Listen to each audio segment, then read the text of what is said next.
Assalamualaikum warahmatullah. Mbokk yi ñu ngi leen nuyu di leen ziar leen baal xaq an borom bi subhanahu wa taala mu boole ñu jégal. Xadiis il yawmi dafay wax qaala rasulullahi sallallahu alayhi wa sallam laa yusalli ahadukum fi thawbi alwaxid laysa ala caatiqihi minhu shay. Raawi Abu Hurayra. Xadiis bés bi Yonent bi sallallahu alayhi wa sallam nee na bu kenn ci yéen jullee yére boo xam ni mbagg yi amul dara maanaam siletma. Xadis bi mu ngi wala Abu Hurayrata moo ko solo.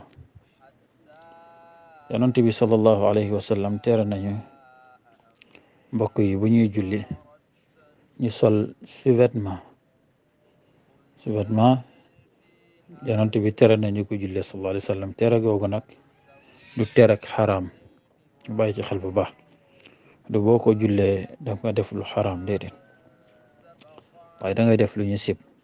kon nahyul karaha la, tere la goo xam ne tere sibel la, maanaam dañ koo sib. luñ sib nag mooy loo xam ni boo ko defee def nga lu ñaaw, waaye du tee la nga doon defit baax. waaye jàpp naa ni it bokkul ci teggin jullit bi lépp loo xam ni du ko génne ci penc, du ko génne ci ëtt sax, waxuma la ak penc, kooku du teggin muy janoog yàlla di ko sol loolu kase te am yeneen yére muy mën a teg ci kawam. loolu defe naa du teggin, ndax mag mu doy na yàlla.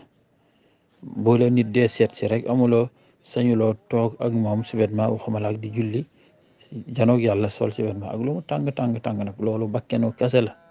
bu defee ñu bàyyi ci xel bu baax a baax. loolu mooy tere gi tere sibel la, waaye boo ko defee def nga lu ñaaw ba da nga ñàkke teggin yàlla.